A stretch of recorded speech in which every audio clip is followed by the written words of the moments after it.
de l'actualité nationale et internationale sur la RTB. C'est chaque dimanche en direct à partir de 11h. Et c'est avec les meilleurs éditorialistes et analystes de la presse au Burkina Faso. Ce dimanche, 3 sujets convoqués au débat. D'abord, la 22e édition de la Journée nationale du paysan, tenue ce 24 avril à Manga dans le centre-sud, dans un format à minima dû certainement au contexte sécuritaire et sanitaire. Une édition qui a discuté de l'impact d'ailleurs de cette double crise sanitaire et sécuritaire sur les secteurs productifs du monde rural. Il est question de trouver la meilleure stratégie de résilience des producteurs. À Manga, des propositions ont été faites, mais comment arriver à une opérationnalisation au regard de la situation sur le terrain? On en parle dans débat de presse. Et dans débat de presse ce matin, la marche des habitants et ressortissants de l'Est du Burkina Faso ce 24 avril pour protester contre ce qu'ils qualifient de délaissement de leur région. Le mouvement You Goulmoufi entend interpeller ainsi les autorités burkinabées sur la situation de la région de l'Est du Burkina. Tout a été tenté jusqu'à la dernière minute pour empêcher cette marche, mais peine perdue. La manifestation s'est bel et bien déroulée. Et finalement, qui avait intérêt à ce que la marche n'ait pas lieu? Les revendications des populations ne sont pas simplement légitimes si on connaît la situation sur le terrain. On en parle donc ce matin à débat de presse. Et à débat de presse ce matin, le Tchad avec les funérailles du président Idriss Déby Itno, mort au combat selon la thèse officielle. Et après cette disparition, quels sont les défis pour le Tchad et la sous-région? Réponse avec nos invités. Et nos invités, c'est d'abord Xavier Belemiègré, rédacteur en chef de Radio Burkina, éditorialiste et analyste politique. Bonjour Xavier. Bonjour Kindo, bonjour à tous. Merci d'être là pour le débat. Deuxième invité à débat de presse ce matin, Albert Nagrego, directeur de publication de Libre Info, analyste et éditorialiste. Bonjour Albert. Bonjour Fousseni. Merci d'être là pour le débat. Troisième invité à débat de presse ce matin, Abdoulaye Bari, journaliste indépendant, analyste politique. Bonjour Bari. Bonjour Fousseni, bonjour mesdames, messieurs. Merci d'être là pour le débat. Et puis quatrième invité, Paul Mikirwamba, directeur général de LCA, la chaîne africaine. C'est bien ça? C'est bien ça. Bonjour et merci d'être là pour le débat. D'ailleurs, on va commencer par la chaîne africaine. Paul, on l'a vu tout ce week-end, beaucoup d'activités au Burkina, notamment la journée nationale du paysan, tenue à minima, dans un format assez réduit à Manga. D'abord, elle avait été annoncée pour le 23 et finalement reportée au 24. Et elle s'est tenue dans les conditions qu'on connaît. On va peut-être revenir sur les conditions plus tard. Oui. Mais le thème, c'est beaucoup plus sur la double crise sanitaire et sécuritaire. Oui. Finalement, on aura été résilient pour même tenir cette 22e édition de la Journée du paysan. Oui, on peut le dire ainsi parce que certaines conditions étaient effectivement réunies pour qu'on procède à un report des JNP 2021, tout comme on a reporté certaines manifestations d'envergure nationale au Burkina en lien avec la situation sécuritaire et surtout sanitaire qui recommande effectivement la réduction des rassemblements grand public.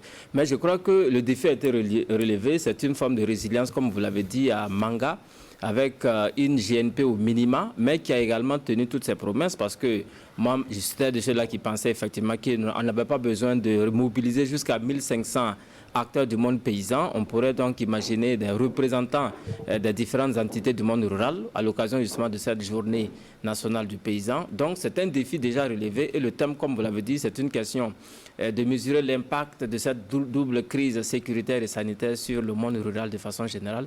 Et je pense que les paris ont été tenus. L'occasion a été donnée à ces 400 producteurs de s'exprimer directement devant le chef de l'État.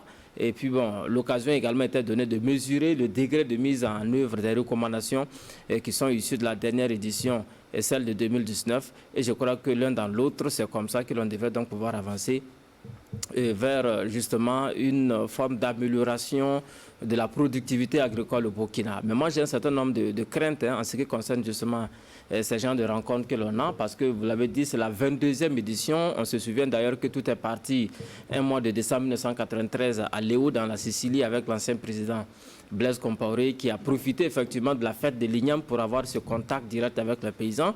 Et c'était donc parti depuis lors pour les journées nationales du paysan. Aujourd'hui, après 22 éditions, je crois qu'il va falloir donc prendre en compte des innovations qui s'imposent. C'est vrai qu'il y a eu des innovations de 2019 à aujourd'hui, notamment... Oui, ils sont à un format biennal. Voilà, c'est devenu donc biennal. Au lieu de chaque année, c'est devenu chaque 2 ans. Et il se trouve également qu'on a récemment nommé un secrétaire exécutif chargé donc des JNP, ce qui est une bonne chose. Ça permet, entre 2 éditions, de faire avancer les choses et de suivre surtout la mise en œuvre des recommandations. C'est le point sur lequel je voudrais donc en venir, parce qu'une chose est de se réunir autour du chef de l'État, de noter dans les calepins un certain nombre de recommandations qui sont issues du monde paysan, parce que c'est eux qui s'expriment directement.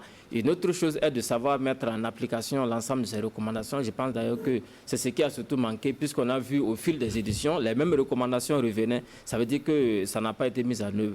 Et je crois désormais qu'avec le secrétariat exécutif, il y aura un suivi quasi quotidien de ces recommandations jusqu'à l'édition prochaine, celle de 2023, au cours de laquelle certainement on reviendra plus sur des recommandations qui auraient été arrêtées, qui n'ont pas été appliquées. Parce que je ne suis pas impliqué dans le monde paysan, mais je me dis quand même que les recommandations, parce qu'elles sont issues du monde paysan, et bon, je vais dire directement, on est tous touchés certes, mais pas directement comme les paysans eux-mêmes qui sont invités justement à cette discussion avec le chef de l'État. Mais je me dis quand même que les recommandations qui reviennent jusqu'à la table du président du FASO sont des recommandations pertinentes qui ont fait l'objet d'une forme d'arbitrage au sein du monde paysan. Donc je pense que ce sont ces recommandations qu'il faut mettre en œuvre pour permettre au monde rural de connaître son essor véritable. Oui, Xavier, c'est votre avis également que c'est bien de pouvoir continuer avec ces discussions entre l'exécutif et les acteurs du monde rural, mais il faut avoir beaucoup d'égards aussi sur un certain nombre de recommandations. On a vu hier, par exemple, les discussions ont été houleuses sur certains aspects. Oui, on a l'impression que... je vais dire chacun tire la couverture de son côté, parce que les mêmes préoccupations qui ont été posées en 2019 revenaient. Alors que quand on suit un peu le ministre en charge de l'agriculture, toutes les 13 recommandations, il y a eu au moins des réponses ou des débuts de réponses par rapport à ces préoccupations qui ont été posées. Mais pourquoi ces préoccupations reviennent? Je pense que cette année, véritablement, l'insécurité et le Covid-19 a beaucoup impacté le travail des producteurs. Ils sont revenus là-dessus. Vous avez vu des producteurs qui ont pu produire, qui n'ont pas pu exporter parce que le Covid-19 a bloqué beaucoup de production au niveau des ports, au niveau des axes routiers. Et avec la fermeture des frontières avec également. La fermeture des frontières. Et la mobilité c'est un problème peut-être conjoncturel qui a freiné un peu l'activité agricole cette année, peut-être l'année passée aussi. Mais le véritable problème, là, c'est l'insécurité. J'avoue qu'au-delà des problèmes pluviométriques que les producteurs connaissent, parce que c'est des aléas qui ne dépendent pas forcément des producteurs, dans les zones impactées par l'insécurité, les producteurs éprouvent beaucoup de difficultés. On ne parle pas des agro-businessmen qui ont des moyens pour développer l'agriculture, peut-être dans les zones beaucoup plus arrosées, mais ceux qui sont dans le fond du Sahel et de la région de l'Est qui ne vivent que de l'agriculture. Ce que Bassia Kadao de la CPF a appelé l'agriculture familiale. Justement. Malheureusement, ce problème, l'État n'a pas de solution, en tout cas concrète, par rapport à cette problématique qui a été posée par les paysans. Vous avez vu, quand le président a échangé un peu avec les acteurs qui étaient plus ou moins formels avec leurs questions, il y a eu beaucoup de réactions qui sont venues vers la fin et le président était obligé peut-être de donner la parole à ses producteurs pour qu'ils puissent s'exprimer. Dans le domaine de l'élevage, vous avez vu qu'il y a des producteurs, des zones où on a construit des abattoirs qui ne sont pas fonctionnels. Ce n'est pas fonctionnel. Quand on prend l'abattoir de Kaya, le ministre en charge du dossier a dit qu'il y a un appel d'offres qui est lancé.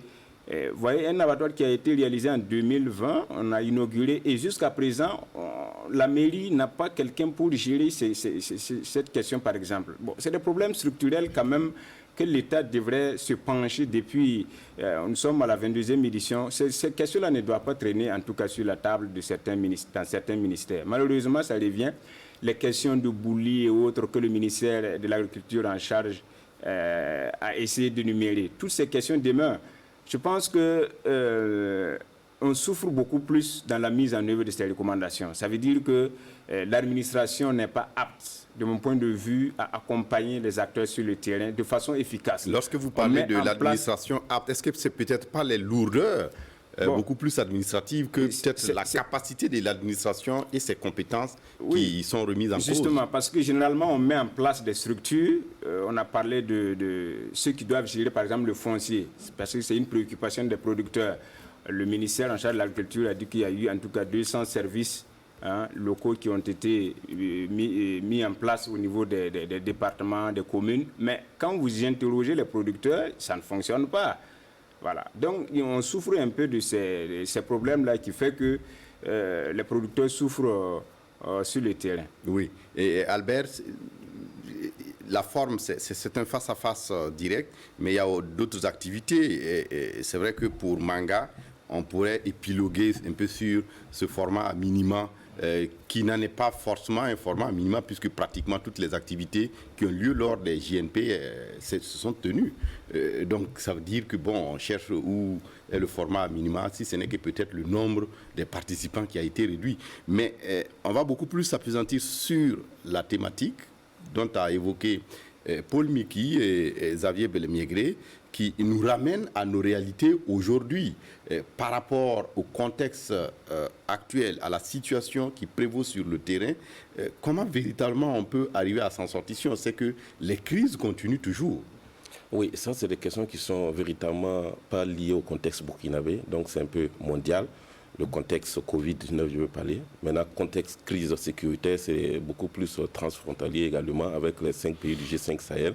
Donc, ce n'est pas que le Burkina que ça affecte. Maintenant, je pense qu'ici, on parle du développement de l'agriculture. Et donc, si on parle du développement de l'agriculture... Le monde rural, parce que il faut... Oui, le monde rural, voilà. L'élevage, l'agriculture, tout. Sinon, Barry va certainement... Mais si on parle de cette question, il faut regarder comment le gouvernement ou l'État burkinabé est organisé pour accompagner les paysans. Vous avez vu qu'on a parlé de crédit agricole là-bas. Il faut revoir le taux des intérêts. Il faut regarder également le financement des intrants. Il faut également parler de la transformation, tout ça.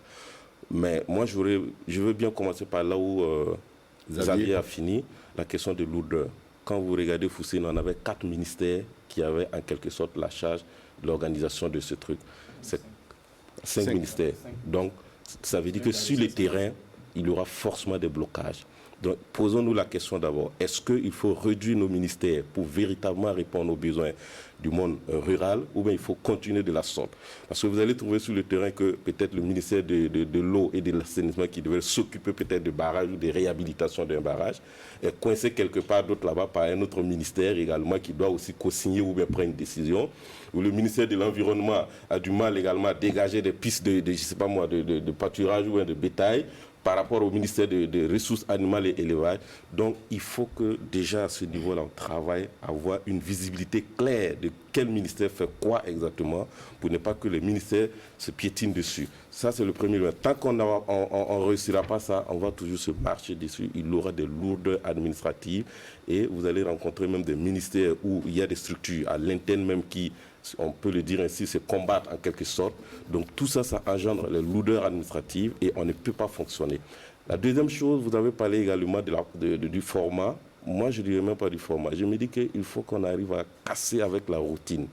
Je ne vois véritablement pas l'importance de ces journées nationales du paysan. On ne fait que répéter les choses et quand vous regardez les conclusions ou des recommandations qui sont ressorties de cette affaire-là, le programme présidentiel, il est là, il suffit de l'appliquer. Les paysans les demandent, le monde rural ne demande pas beaucoup de choses. On a besoin de l'eau, il faut réhabiliter des barrages. Il y en a à travers le pays, des barrages où on a besoin de désensabler. Il y en a. On a vu le lac BAM ici, ça a été une promesse depuis le premier mandat du président Kaboré, de désensabler le lac BAM. Et si vous partez plus loin, on a vu des gens à Sapone ou à Sapouy l'année dernière qui sont levés, une initiative citoyenne, pour reconstruire leurs barrages. Et le président de l'Assemblée nationale, je pense qu'à l'époque même, a fait une visite là-bas pour essayer de les appuyer. Donc les populations ont plus besoin de quoi? On a besoin de l'eau et on a besoin véritablement de moyens pour mécaniser davantage l'agriculture. Et la mécanisation, c'est quoi? Est-ce qu'il faut créer seulement une banque? il faut aller donner des tracteurs 100 ou 40 chaque année à des paysans qui n'ont pas tous les moyens d'y aller. On a parlé de l'agriculture familiale. Et si on a parlé de l'agriculture familiale, ça veut dire qu'il faut se retourner vers véritablement ces paysans-là qui sont en train de se débrouiller avec des chèvres, des bœufs et voir comment on peut aller de l'avant. La transformation aujourd'hui, si vous partez à Yako, combien de temps on nous a parlé de créer une unité de transformation de tomates? Ça ne vient pas. C'est toujours des projets. Quand vous partez à Koudougou, face au Fani ou face au Tex, on en a parlé. On n'en a pas vu. Après, on a créé une usine de grainage. On ne décolle pas. Quand vous prenez aujourd'hui le coton, le Burkina ne fait que reculer. On a du mal à regagner la place qu'on occupait d'antan. Vous partez à Houndé, c'est l'or aujourd'hui qui préoccupe les gens alors que c'est une province cotonnière. Donc c'est pour dire que les problèmes aujourd'hui du monde rural sont connus. On n'a pas besoin forcément des journées nationales des paysans. Appliquons ce que le programme présidentiel dit et prenez des décrets, frappez fort et on va aller de l'avant. C'est des discours. Oui, Abdoulaye Bari, les acteurs du monde rural également ont insisté au cours du forum d'hier à Manga sur la question de la professionnalisation. On voit aujourd'hui que vous êtes analyste politique, vous êtes journaliste indépendant, c'est connu, mais qu'est-ce qui prouve que moi, peut-être, je suis producteur?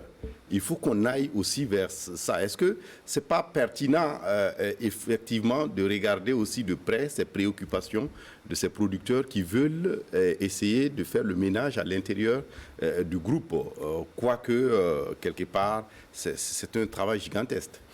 Oui, bien évidemment. Je pense que le président du FASO a prononcé un mot qui m'a fait sourire, notamment lorsqu'on parle de la journée du paysan, il dit qu'il faut aller vers plutôt la journée des producteurs.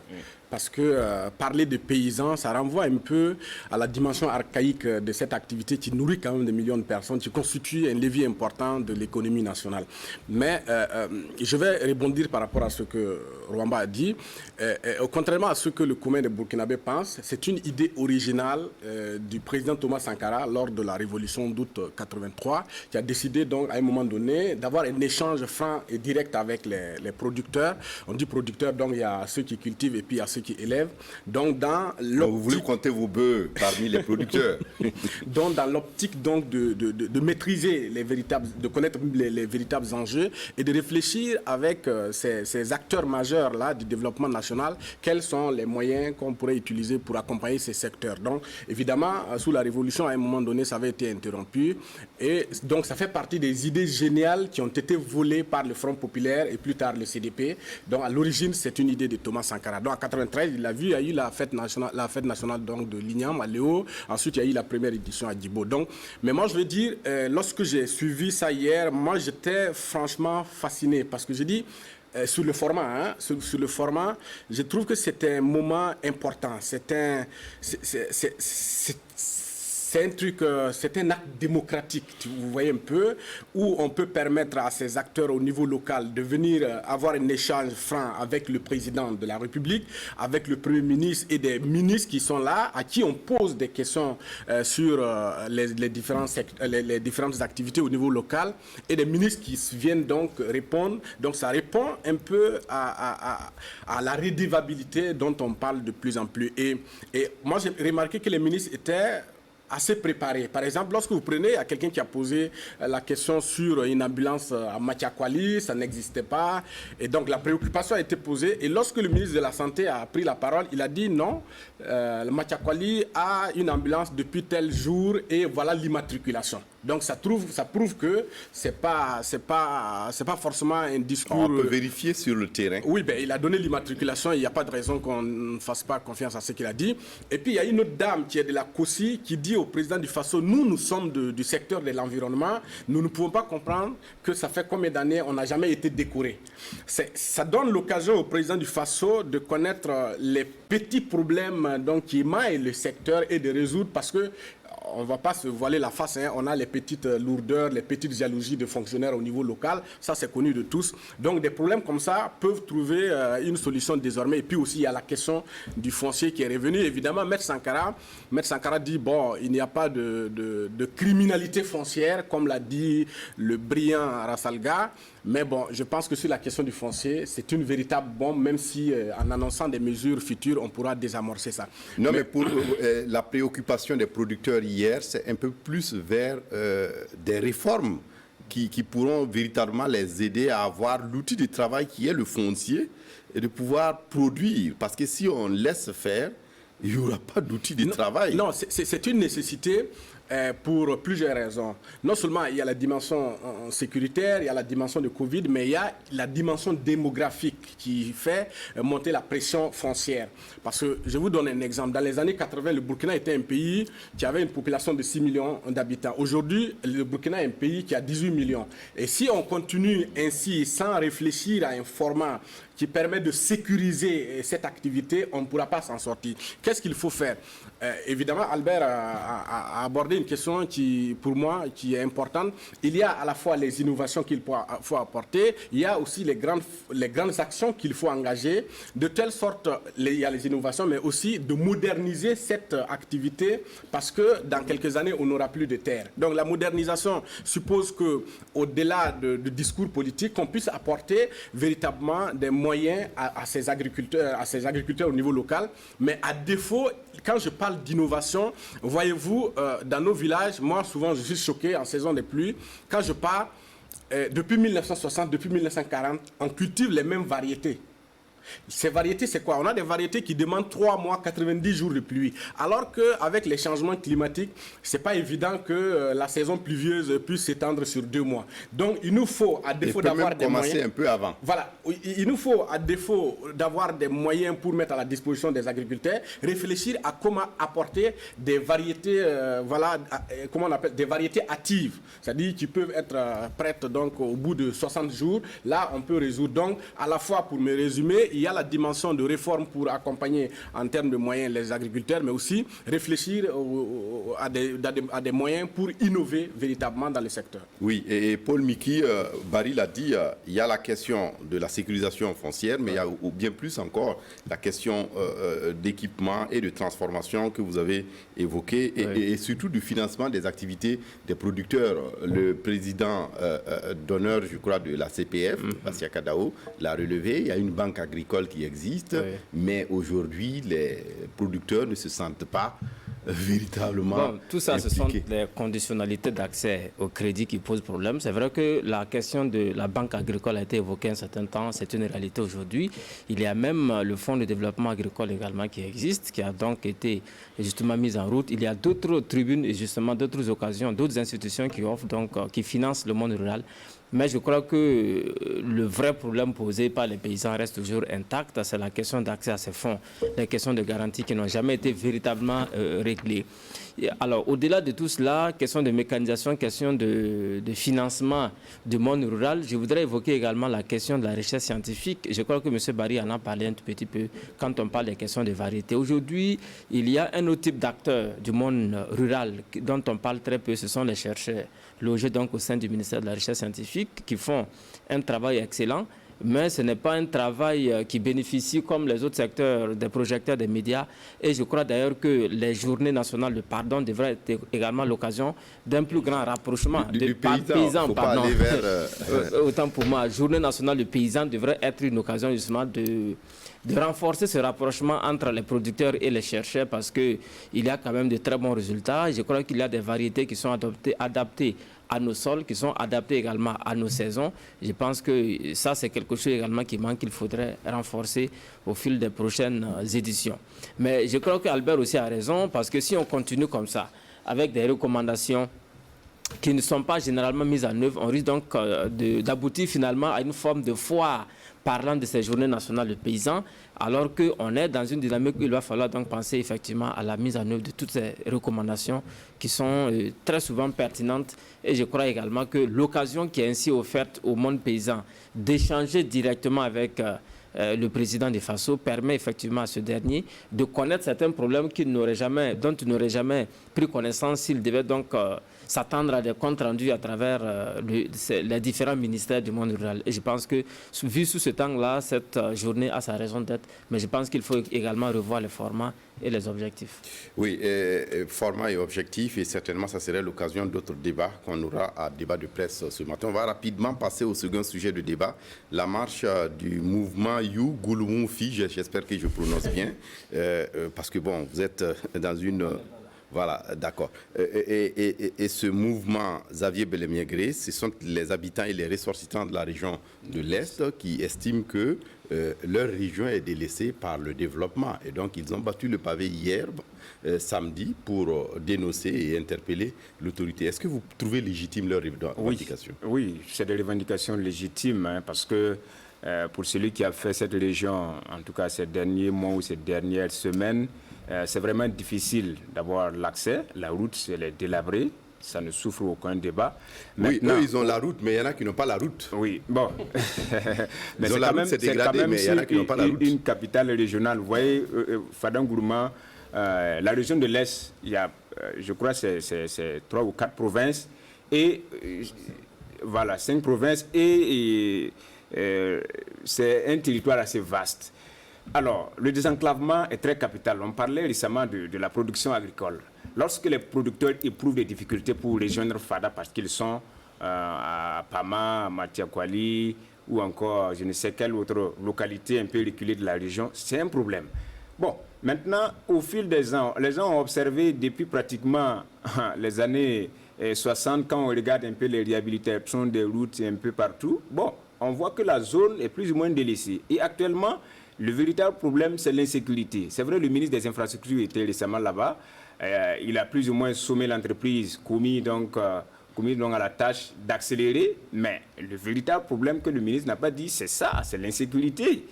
Il y a eu des accords de financement qui ont été signés. Il y a eu même la route Paman jusqu'à la province qui fait frontière avec le Niger. Voilà, il y a eu des signatures de conventions. Maintenant, pourquoi ça ne démarre pas? Le véritable problème, c'est l'insécurité. Et je me dis que c'est peut-être ça qui a amené les gens à sortir. Mais là où il faut faire aussi attention, parce que comme on l'a dit plusieurs fois sur ce plateau, le ver est rentré dans le fruit. Comment on gère cette question d'insécurité et le développement à l'intérieur? Comment on s'occupe des véritables problèmes que les populations ont posés pour pouvoir les résoudre? Parce que pour pouvoir construire des infrastructures, il faut déployer du matériel, il faut de la main-d'œuvre, il faut que les gens viennent, il faut que les expatriés viennent pour travailler. Et s'il y a ce problème d'insécurité, naturellement, ça bloque les choses à un certain niveau. Voilà. D'accord. Et Albert, il n'y a pas que seulement la question de la route dont a évoqué le mouvement You Gouloumou Fi, mais il y a aussi la question de la santé, il y a la question de l'insécurité. Et donc, comme Xavier le dit, on est dans une situation assez paradoxale. Oui, mais en fait, ça fait très mal. Souvent, ça fait mal quand on observe que même les centres de santé souffrent. Récemment, c'était le chute de Bobo Dioulasso. On a vu des images de cuisine qui étaient dans une situation pas intéressante. Et très vite, avec les réseaux sociaux, on a vu le ministre qui a fait le déplacement. Au bout d'une semaine, tout est rentré dans l'ordre. Quand on vous dit qu'au CHR de Fadangourma, la situation est critique à tel point que la région marche, on peut se poser la question, mais est-ce que c'est un problème de gouvernance? Est-ce que c'est des problèmes de moyens financiers? Ou c'est quoi le véritable problème? Parce qu'un centre hospitalier régional, quand même, au Burkina, il y en a combien? C'est des centres qu'on doit suivre quand même de près. Et la dernière attaque à Tanwalbougou, on a vu le ras-le-bol du maire de Fadangourma, parce qu'au CHR, il y avait des problèmes pour prendre en charge des blessés. Donc, mélangé à ce contexte-là, comprenez bien que la population, la révolte soit légitime. Donc, je me pose souvent la question de savoir, est-ce que c'est parce qu'on n'a pas les moyens ou bien on a choisi expressément de ne pas regarder certaines structures, comme la santé par exemple, où tout à l'heure on parlait également du monde rural. Donc, moi je pense qu'il faut travailler davantage. J'étais à Dori à peine la semaine, et quand on me parle également du CHR de Dori, Ça fait mal, ça fait Donc très mal. c'est un problème qui n'est pas forcément spécifique oui, ça fait à très l'Est. mal. On vous dit des enfants qui meurent pour des problèmes, pour des problèmes de sang, parce que tout simplement, on a un problème de personnel qui est là, ou des guerres à l'interne entre eux. Donc, il y a problème. Et Fada devrait être de telle sorte que, puisque c'est une zone où il y a beaucoup plus d'attaques, il y a l'insécurité, et il y a des déplacés internes aujourd'hui. Donc, naturellement, le renforcement de l'hôpital, les capacités ou le plateau technique pour faire face aux besoins, ça devait être automatique. On n'en a pas besoin. L'autre chose, quand on parle des routes aujourd'hui, lui, il a parlé de la signature de convention. Peut-être qu'il y a un discours de vérité qui manque parfois. C'est vrai, on peut signer la convention, mais si le bailleur, à un moment donné, se rétracte ou il ne donne pas l'argent, finalement, les travaux ne démarrent pas. Donc, il y a ça aussi qui se pose. Si les bailleurs ont refusé peut-être de donner l'argent, tenez un discours de vérité, vous dites, oui, on a signé, mais l'argent ne vient pas. On a vu le cas de Guibo qui est là, c'est Guibo également, le bitumage qui a été, on a tout entendu ici. Mais aujourd'hui, on en est avec, ça ne bouge pas. L'autre problème, c'est qu'on a voulu forcément remettre les travaux à des gens ou à des privés pour le faire. Alors que le contexte de l'Est également, c'est un contexte particulier. Aujourd'hui, on ne parle plus du génie militaire en termes d'infrastructure ou truc. À une autre époque, on aurait pu peut-être confier ça peut-être à l'armée pour le faire, pour tenir du contexte sécuritaire. Mais on a travaillé à laisser tout ça au profit aujourd'hui d'entreprises privées qui sont plutôt préoccupées par le gain que par la réalisation de ce qu'ils prennent. Aujourd'hui, ces entreprises également vont vous raconter des histoires par rapport à ce chantier-là. Il y a eu la population dans la rue. Le président du Faso a vite fait de recevoir ceux qui organisent cette marche. Vous pensez que s'il n'y avait pas cette pression, ils allaient avoir la chance un jour de rencontrer le président du Faso. Attendons de voir peut-être au bout de 3 mois, 4 mois, les choses vont commencer à démarrer. Et ça va donner l'exemple à d'autres régions aussi qui vont se dire, bon, nous aussi on a besoin de notre part. Et finalement, ça va partir de revendication à revendication, comme on a vu dans le premier quinquennat avec les syndicats. Oui, et Paul Mikilwamba, est-ce que c'est votre avis que, bon, pour se faire entendre, il faut forcément donner de la voix? Oui, malheureusement, c'est ce qu'on a constaté. Ce n'est pas moi qui le dis. Je crois d'ailleurs que tous ceux qui manifestent sont l'objet désormais d'une certaine attention de la part de l'autorité. Parce que le projet de manifestation du 24 avril à Fata Nkourma a déjà requis sur le terrain une visite du ministre des Infrastructures. Peut-être qu'il pensait pouvoir désamorcer la bombe en allant constater l'évolution des travaux, en allant donc visiter les travaux en cours dans l'est du Burkina et en échangeant justement avec la société civile sur place là-bas. Mais ça n'a pas suffi, même l'audience chez le président de façon n'a pas suffi, et pour que cette rencontre qui était déjà amorcée puisse avoir lieu pour donc montrer aux yeux de l'autorité qu'il y a justement... on a vu une société civile de la région qui s'est prononcée également. Tout à fait. Il y a eu tout ça, mais malgré tout, la marche a eu lieu. Je crois qu'effectivement, nous sommes malheureusement dans cette dynamique où il faut faire du bruit pour se faire entendre. C'est vrai que le cas de l'Est n'est pas un cas isolé. On a peut-être que ce n'est même pas la région la plus délaissée en matière d'infrastructure. C'est vrai que l'Est est un peu victime de sa largesse. Vous savez que c'est la région, son étendue, c'est la région la plus vaste du Burkina. Donc d'une ville à l'autre, on peut facilement parcourir 200 km. C'est l'exemple de Fada Nkourma Diapaga en chantier aujourd'hui. Le ministre a dit 160 milliards de francs CFA ont été investis dans cette seule région, rien que dans les infrastructures. Mais ce qui a manqué le plus, c'est la communication. Moi, je pense qu'aujourd'hui, si cette marche du 24 avril a eu lieu à Fada Nkourma, c'est parce qu'il y a eu d'abord de la démagogie au début, puisque les travaux de Gunguin et Fada Nkourma, frontière du Niger, ont été lancés à l'occasion d'une cérémonie à laquelle la plupart le chef du gouvernement, le Premier ministre, avec des engagements qui ont été pris à cette occasion. Et on était à l'orée de la campagne électorale. Après, c'était donc une occasion justement pour mobiliser l'électorat de l'Est. Je pense qu'on ne pouvait pas trouver mieux que de dire que la route va être réhabilitée tout de suite à travers donc, cette cérémonie. Maintenant, si après il y a des soucis, je crois que l'honnêteté voudrait que l'on revienne vers ces mêmes populations pour dire « Ah, on avait promis la route à telle date, mais il y a eu tel ou tel souci. » Mais comme c'est une forme de communication qui n'arrange pas l'autorité, on laisse faire. Et donc, dans une telle situation, comment ne pas comprendre justement que les gens s'organisent pour manifester, se faire entendre, pour dire que bon, la route Gunguin-Fada Nkourma, c'est une priorité pour nous parce que c'est cette route qui permet de désenclaver toute la région de l'Est. Et même, c'est la route qui mène également à d'autres pays frontaliers comme le Bénin et le Niger. Donc, il était important, effectivement, de donner de la voix. Et comme vous l'avez évoqué, effectivement, je crois que les manifestants ne se sont pas limités à la question, justement, des infrastructures routières. Il y a également d'autres questions liées à la santé, à l'éducation, à l'insécurité, donc, dans cette région qui ont été évoquées, mises dans la balance. Aujourd'hui, Fada s'est fait entendre. Hein. Demain, il faut attendre à ce que peut-être Dédougou se fasse entendre, ensuite Ouaïguya, ensuite Banfora, parce que chaque région... Ils ont même commencé en quelque sorte. Voilà, ils ont commencé. Il y a eu des manifestations. Voilà, chaque région a ses besoins spécifiques et je crois que et si on continue comme ça, qu'aujourd'hui, les gens de Fada gagnent des causes, parce que d'ailleurs, ce qu'il faut évoquer, c'est que les travaux ont été lancés, malgré tout, il y a eu cette manifestation. Dans certaines localités, il n'y a même pas de promesse de bitumage. Hein. Donc si ces régions rentrent donc en manifestation, je ne sais pas d'où on va avoir l'argent justement pour lancer ces projets rapidement, pour satisfaire. Donc je crois que le problème se résume simplement à une question de démagogie de l'autorité, des grosses promesses avec des cérémonies grandioses et qui ne sont pas suivies par les actes. Ça donne ce qu'on a vu à Fada et je pense que ce n'est pas prêt pour s'arrêter. Et certainement que les jours à venir, on aura d'autres éclairages sur ces questions de démagogie dont que vous évoquez certainement et que l'autorité a pris note de cette interpellation à travers cette marche du 24 avril du mouvement You Gulmi Fi. Et pour attirer l'attention sur les préoccupations légitimes de la région de l'Est. Très rapidement, si vous le permettez, on va passer au dernier sujet de débat, le Tchad. Abdoulaye Bari, on l'a vu, après 30 ans de pouvoir, le président Idriss Déby Itno est mort le 20 avril dernier dans les combats contre les rebelles, selon l'armée. Et c'est son fils, Mahamat Idriss Déby, qui a été désigné pour lui succéder.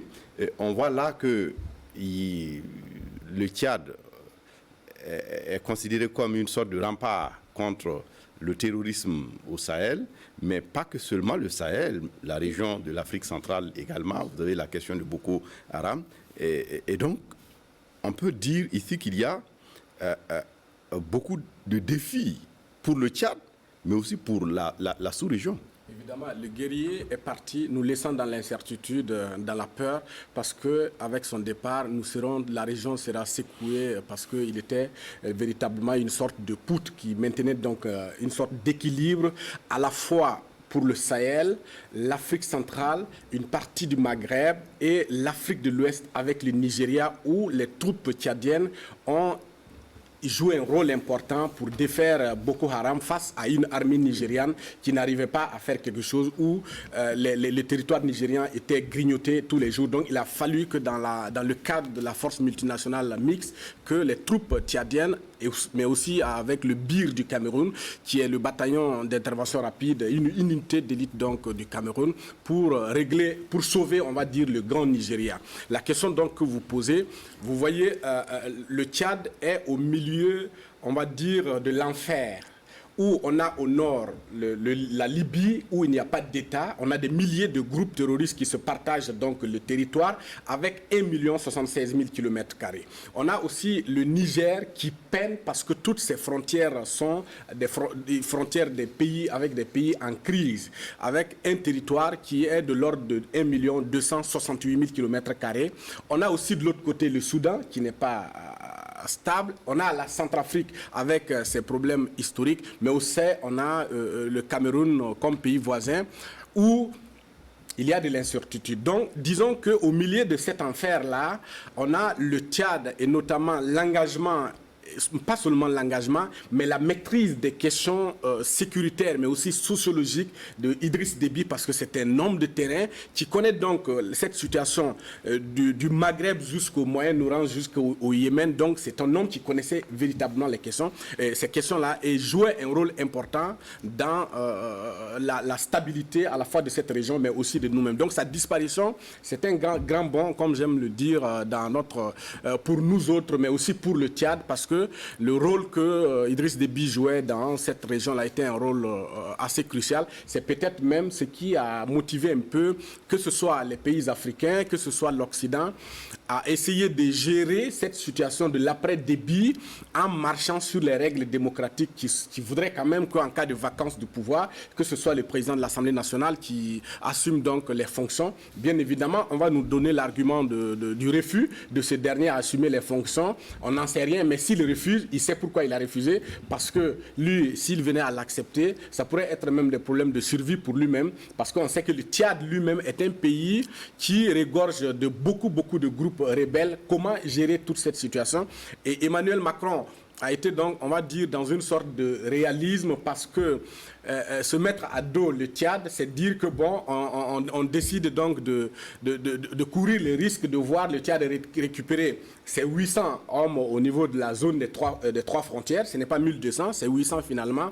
Les 1400 au niveau de la MINUSMA, mais aussi le bataillon avec la frontière avec le Soudan et aussi avec le Nigeria. Donc, à un moment où la plupart des pays du Sahel n'ont pratiquement pas de moyens pour faire face à la situation sécuritaire, c'est le Tchad qui était notre rempart. Et à un moment aussi où l'opinion française de plus en plus n'est pas favorable au maintien éternellement des troupes françaises, 5100 hommes au Sahel, parce que le prix il est cher pour la France en termes financiers, mais aussi en termes de coûts humains. Donc je pense que ici le réalisme a prévalu et on a donc décidé de marcher, donc de fouler aux pieds les principes démocratiques. Et donc bon, voilà, c'est du réalisme. On verra ce que ça va donner.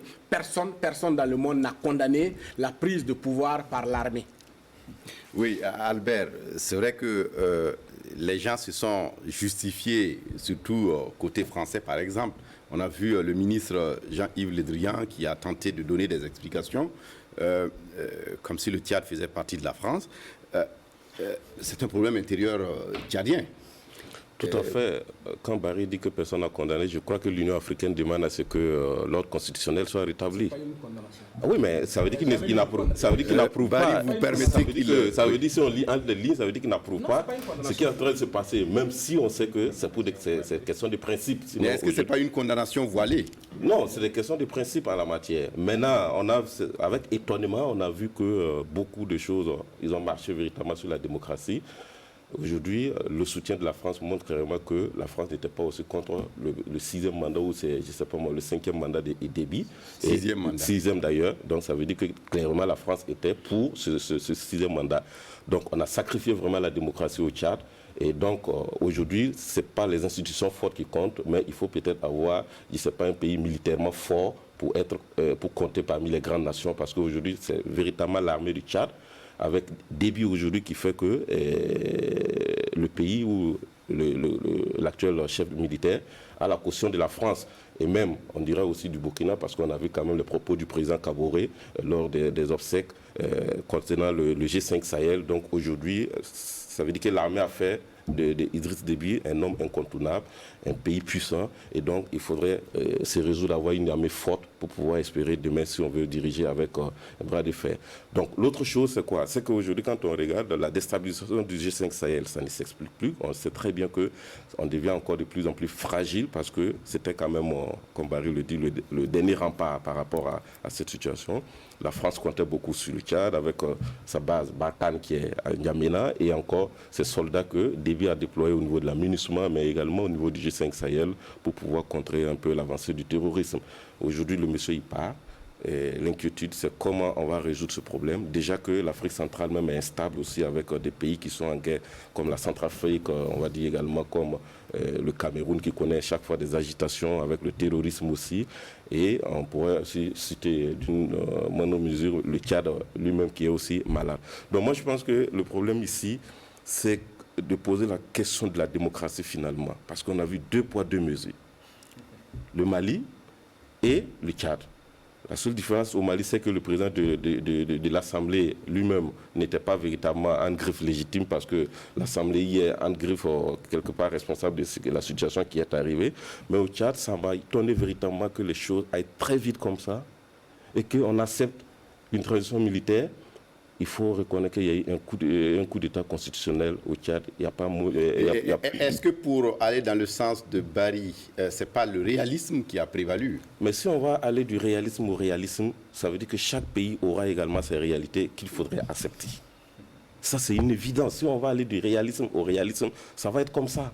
Donc, on pourrait dire aujourd'hui que le Niger aussi est peut-être mal en point compte tenu du terrorisme. On pourrait dire qu'Issoufou pourrait prolonger un mandat. Et ça l'est très bien parce qu'il va pouvoir contrôler la situation.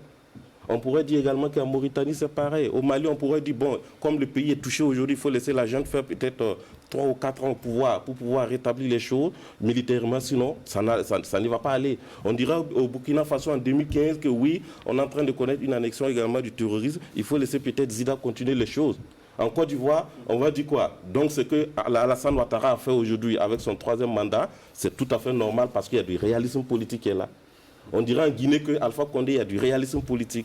Mais non, il y avait des opposants au Tchad qui étaient opposés au pouvoir d'Idriss Déby et qui cherchaient à être candidats, qui ont retiré leur candidat parce que le contexte n'était pas favorable. Et aujourd'hui, il y a une situation qui est là. Si ça peut permettre de remettre les pendules à l'heure pour répartir sur une nouvelle base, il n'y a pas mieux que ça. Mais si on veut continuer avec la gouvernance, le règne Déby, pour dire qu'il y a du réalisme qui est là, il y a un problème. Oui, Paul Mikiramba. Alors, je pense que quand on dit que la démocratie a été assassinée au Tchad, ça me paraît être une aberration. Parce que, tel que les choses se passaient là-bas, il n'y avait pas déjà de démocratie. Quand on sait que Idriss Déby Itno, à la quête de son 6e mandat, était déjà dans une forme de crise où il était rejeté par l'opposition. Donc là, la démocratie déjà ne se vivait pas avant son décès.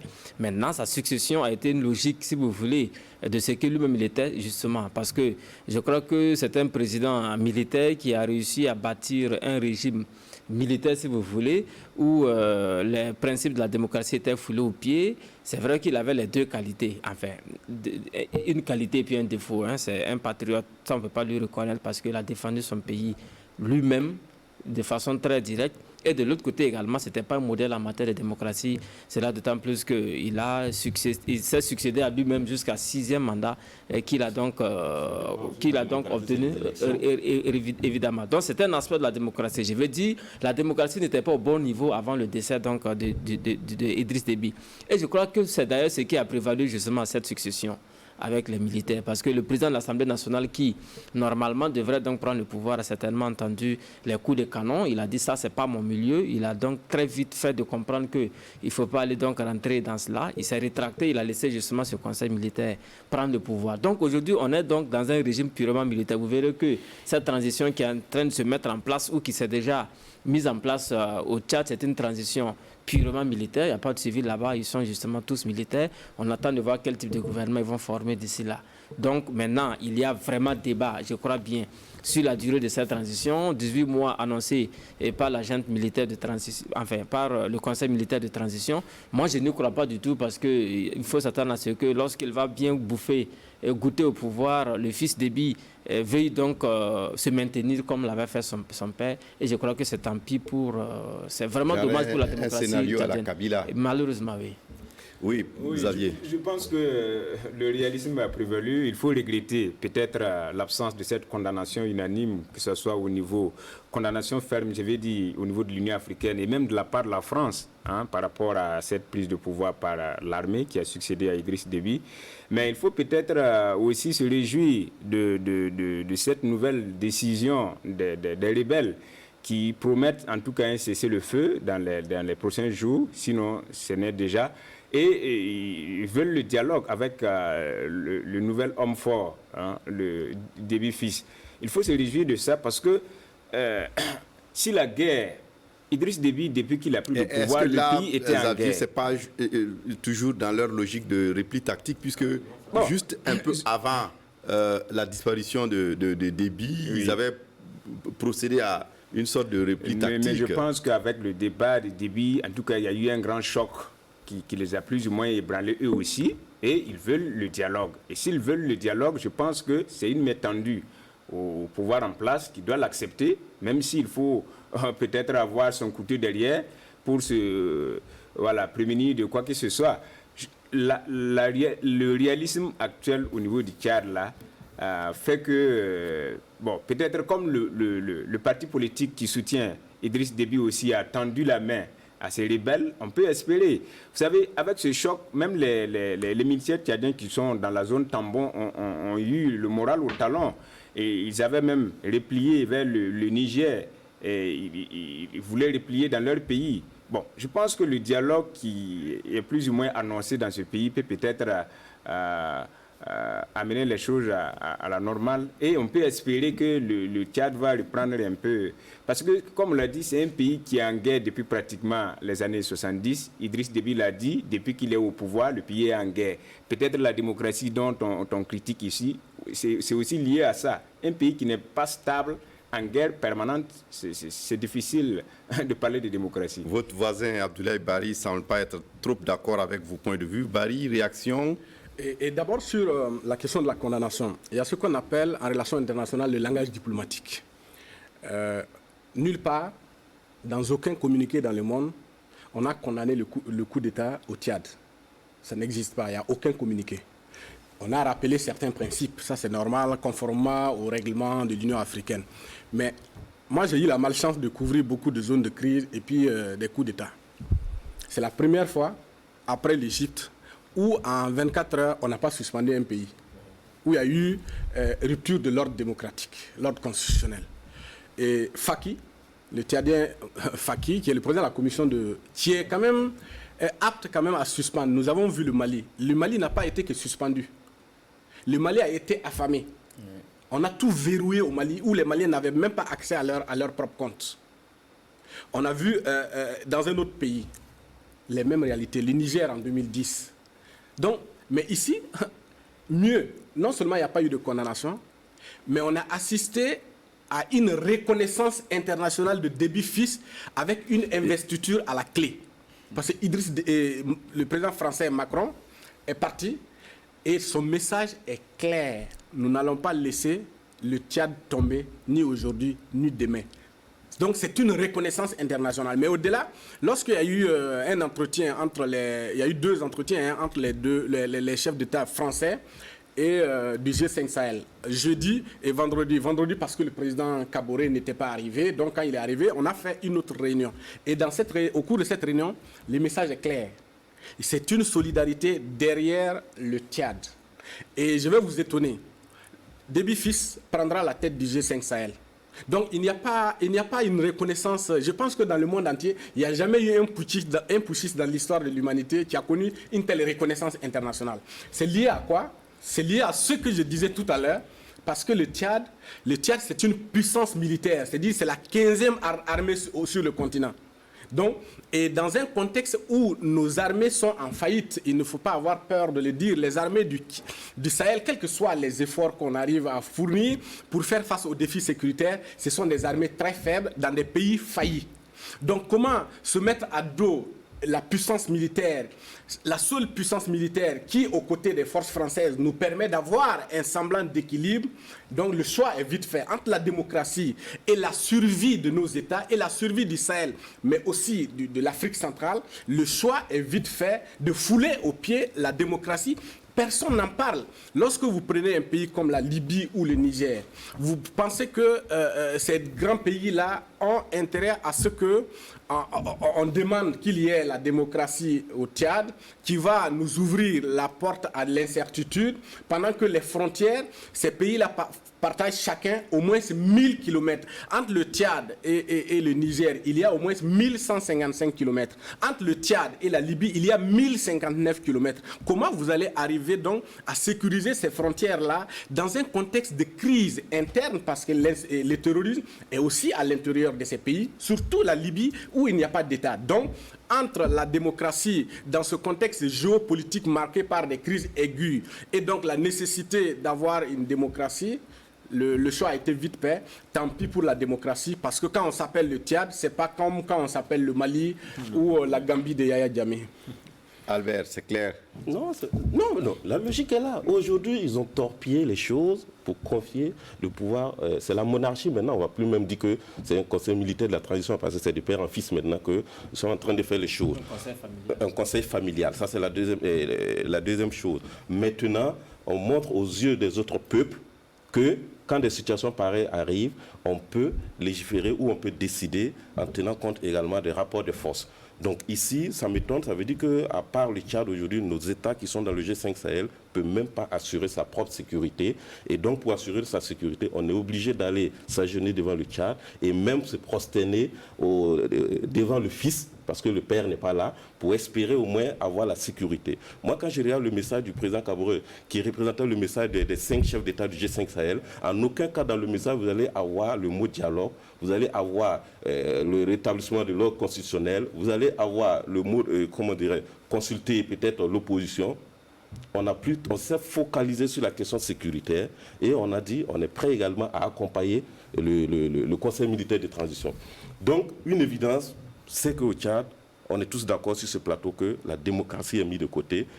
au profit, on va dire, des intérêts peut-être militaro, je ne sais pas moi, et puis stratégiques. Mais est-ce que c'est ce qu'on veut aujourd'hui dans notre sous-région? Malheureusement, la France en a également décidé. Et avec le seul truc aussi, c'est que les pays de l'Afrique centrale n'ont pas forcément des institutions qui sont fortes comme la CEDEAO aussi ici, qui prend position quand Abdoulaye Barry parle également de rupture ou d'affamé. On a vu Alassane Ouattara qui était à la tête de la CEDEAO au temps de Yaya Sanogo, qui a vite, les heures qui ont même suivi, on a vu les mesures qui ont été prises. On a eu l'impression qu'il attendait de pied ferme cette décision. Quand c'est passé encore au Mali tout à l'heure, je crois que c'est Issoufou qui était à la tête de la CEDEAO, on a encore vu les mesures. Mais au Tchad ou dans l'Afrique centrale, vous n'avez pas cette institution-là aujourd'hui qui peut parler. Conséquent, jusqu'à présent, aucune institution ne se parle. C'est l'Union africaine qui reste loin là-bas, qui fait ses communiqués. Moussa Faki Mahamat est également le président de la commission. C'est un proche de Déby, qui a été ministre des Affaires étrangères de Déby également, c'est plusieurs fois. On va me dire que c'est une affaire internationale, il ne va pas s'ingérer en tant que tel, mais il faut savoir également que son ombre va planer sur les décisions aussi à prendre dans cette situation. Et donc finalement, on va aller comme une lettre à la poste. Abdoulaye Barry et Paul Miki après. Au fait, je vais surprendre. Je vais aller jusqu'à parier, dans une semaine, 2 semaines, au plus tard, on ne parlera pas de rébellion au Tchad. En tout cas, pas la rébellion du FAC. Je vais vous dire pourquoi. Au regard de l'enjeu, des enjeux dans cette zone-là, la décision a été prise par le président français Emmanuel Macron de tout faire pour mettre un terme, dans l'immédiat, à cette rébellion du FAC venue donc du sud de la Libye. Et aujourd'hui, lui, il a parlé d'un dialogue. En vérité, aujourd'hui, on a réduit les capacités opérationnelles du FAC à au moins 80%. Vous avez vu sur la télévision tchadienne hier, il y a eu l'arrestation de 246 rebelles. 246, lorsqu'on voit la force du FAC, ils sont autour de 1500 combattants, avec 800 véhicules, dont la moitié a été détruite par l'armée tchadienne. Et donc, si vous enlevez 246, plus ceux qui ont été tués, le chef ils étaient quand même très équipés, mais ce qu'il faut savoir, c'est que les combats se sont soldés par des pertes énormes au niveau des FAC. Et le président Emmanuel Macron a dit à Déby fils que l'armée française va entrer en jeu pour détruire les DCA. Les DCA, c'est des systèmes de défense aérienne pour détruire les avions parce que pour la première fois, on voit une rébellion qui a des DCA et ils en ont jusqu'à 2. Et ces DCA ont touché jusqu'à 4 avions de l'armée tchadienne. Donc aujourd'hui, je vais dire, au regard des enjeux stratégiques, la communauté internationale et la France en tête ne laissera pas la rébellion prospérer pour menacer la sécurité du Tchad. Emmanuel Macron l'a même rappelé à N'Djamena vendredi. Sauf que la France joue un jeu très dangereux. Autant on met les forces, l'énergie pour contrer le FAC. On a dit qu'au Sahel, on n'a pas plus de c'est quelques milliers de terroristes. On aurait mis également cette force-là pour arrêter les terroristes au Sahel. Et l'histoire du G5 Sahel à ne pas finir avec des sommets, je ne sais pas moi, à Pau ou à Bruxelles ou aux Nations Unies. On aura compris. Il y a Paul Miki qui avait demandé la parole. Et on peut mettre fin à une rébellion en une semaine. Il y a Paul Miki en 30 secondes qui avait demandé la parole. Justement, je voudrais juste dire que je suis tout à fait d'accord avec l'analyse de Barry. C'est vrai qu'on a dû faire l'option de réalisme sur la situation du Tchad pour peut-être sauver l'essentiel. Mais je me demande comment est-ce que politiquement on va gérer cette situation avec les opposants qui n'ont pas dit leur dernier mot. Souvenez-vous d'ailleurs que l'élection du 11 avril a été émaillée de manifestations avec des revendications claires qui n'ont pas trouvé solution jusqu'à aujourd'hui, puisque c'est vrai qu'Idriss Déby est mort, mais sa succession pose problème parce que c'est le fils qui est là. Il y a également cette société civile de plus en plus forte en N'Djamena qui a donné de la voix. Donc je suis en train de craindre malheureusement une crise. Malgré cette situation qui semble être maîtrisée, on risque donc d'être plongé une fois de plus dans une crise parce qu'aujourd'hui, la société civile, on sera obligé de l'écouter. L'opposition politique tchadienne, on sera obligé de l'écouter. Et malheureusement ou heureusement, ils ont raison démocratiquement. On aura le temps certainement de revenir sur le Tchad. Albert, il est l'heure. Ils vont grogner. À moins de leur faire la force. On aura l'occasion de revenir là-dessus. Albert, Paul Miki, Abdoulaye Barry et Xavier Belemiégré, merci à tous les 4 d'être là. On aura l'occasion de revenir sur le Tchad. Merci à vous également pour votre attention à cette émission et à dimanche prochain pour un autre débat de presse. Au revoir et à bientôt.